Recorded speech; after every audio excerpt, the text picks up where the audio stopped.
에스더는 민족과 종족의 안위를 위해서 금식한 후에 담대하게 왕 앞에 나아갔죠. 그러한 모습으로 인해서 자신을 친딸처럼 양육해준 모르드게의 생명을 하만으로부터 구할 수 있었습니다.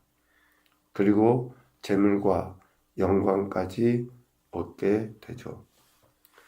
거기에서 멈춰지지 않고 더 나아가 자신의 동족 유다인을 구원할 수 있는 왕의 조서를 취하게 돼요. 죽으면 죽으리라 라는 그 고백이 있잖아요.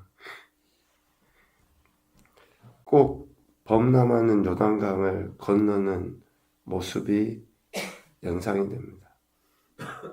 여전히 물이 범람하고 있는 요단강에 발을 내디디면 죽게 되겠죠.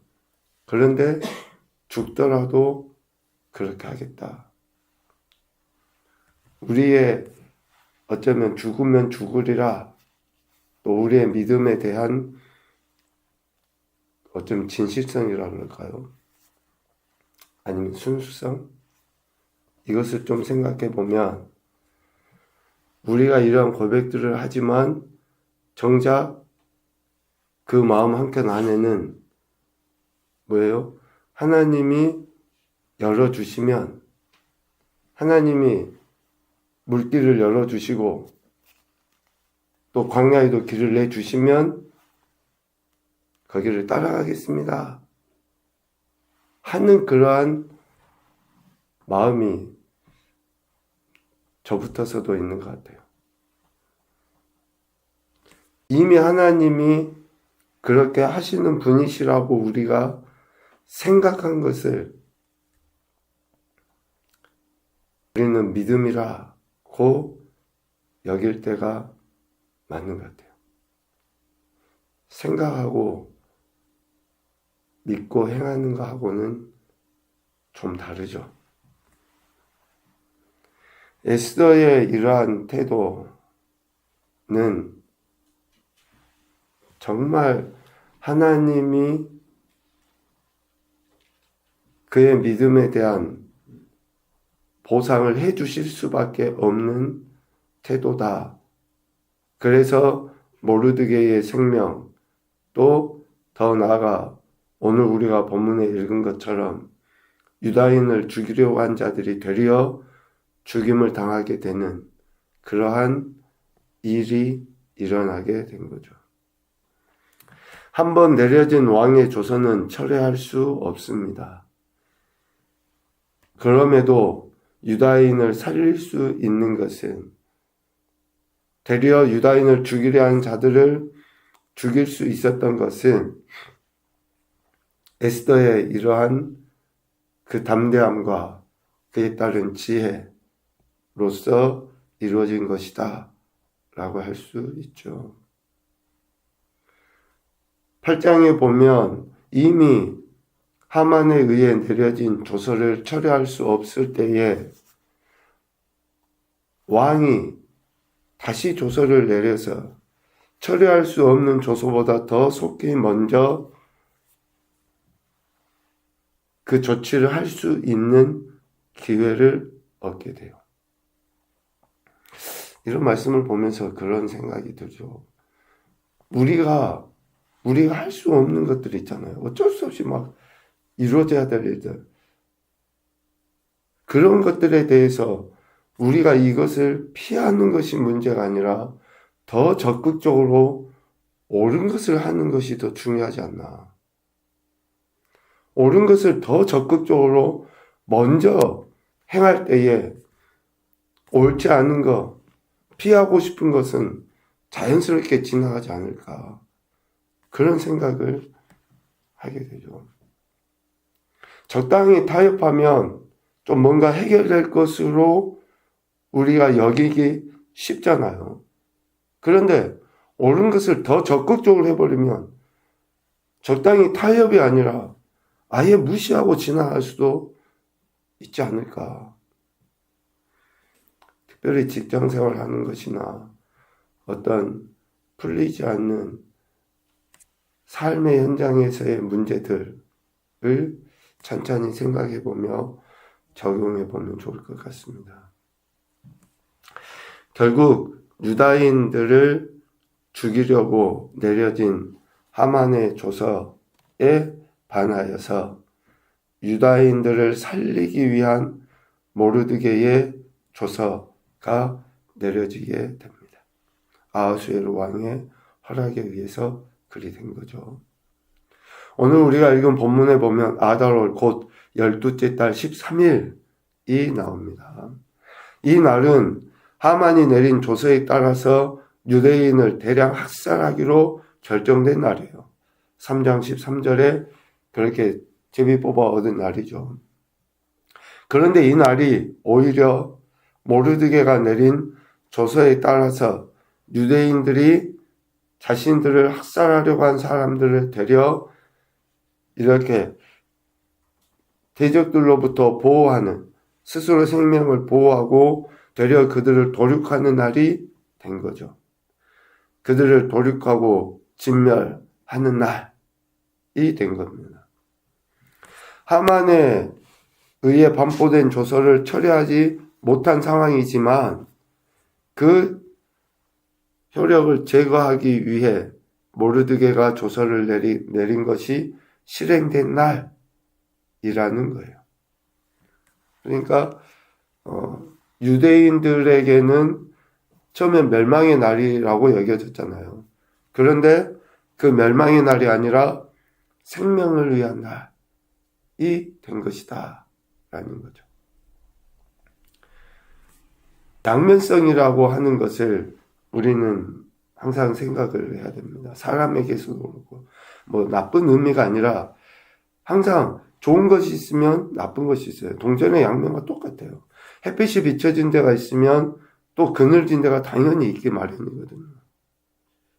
이러한 것들을 하나님께서 허락하셨다는 것을 인정하는 것이 먼저 중요하다는 것이죠. 멸망의 날이라고 선포되었지만 그 멸망의 날이 아니라 생명을 위한 날이 된 거예요. 그 날에 하나님께서 이스라엘 백성, 즉 유다인들에게 대한 은혜를 베풀어 주심으로 2절에 보니까 모든 민족이 유다인을 두려워하여 능히 막을 자가 없었다 라고 이야기해요. 또 3절에 보면 각 지방 모든 지방원과 대신들, 총독들, 왕의 사물을 보는 자들이 모르드게를 두려워하여 되려 유다인을 도와주게 됩니다. 4절에 보면 그런 모르드게의 명성이 각 지방에 퍼지게 돼요. 하나님께서 택하신 백성, 유다인들, 그리고 하나님의 그 지혜로서 행한 자들에 대한 세상 사람들의 반응이에요. 그러니까 우리가 담대하게 하나님의 말씀을 삶 현장에서 살아내는 그런 지혜, 또 그런 순종이 결국은 2절, 3절, 4절과 같이 우리 관계 안에서 이러한 모습들이 드러나요. 왜 세상 사람들이 우리를 무시합니까? 왜 세상 사람들이 우리가 가진 믿음을 좀 이렇게 천시 여겨요? 보잘것없게 여기나고요? 그것은 우리가 믿고 있는 하나님이나 예수님의 문제가 아니라고요. 내가 믿고 있는 예수님, 내가 믿고 있는 하나님의 말씀대로 내가 하지 않는 것 때문에 그런 것이지. 다니엘서를 보면 다리오 왕이 조서를 내렸잖아요. 다른 어떤 신에게 절하지 말라 30일 동안. 그런데 그 조서가 내려진 줄 알면서도 다니엘은 어때요?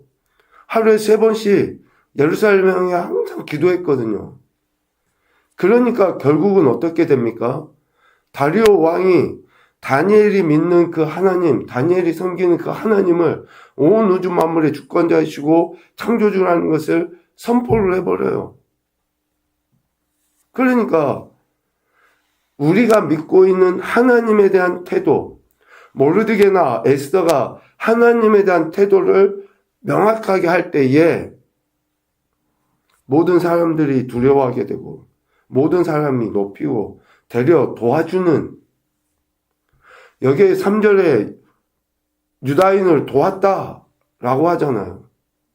역으로 생각해 보면 수상궁예나 또 바사에 있는 사람들 입장에서는 뭐예요?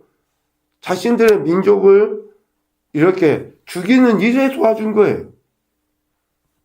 그러니까 진짜로 하나님을 믿는 사람들, 믿는 태도들에 의하면 오히려 적대적이었던 사람들이, 또 무시하고 멸시했던 사람들이 도와줄 뿐만 아니라 되려 두려워하는 그러한 일들까지 일어나요. 5절에 보면 유다인이 칼로 그 모든 대적을 쳐서 도륙하고 진멸하고 미워하는 자에게 마음대로 행했다라고 이야기하잖아요. 여기서 마음대로 행했다라고 하는 그 말, 그 히브리어 라촌이라는 이 단어는 기꺼이 받아들이다 라는 의미가 있어요. 기꺼이 받아들이다. 왜 이 단어가 중요하냐면 유다인들이 모든 대적들을 쳐서 죽이잖아요.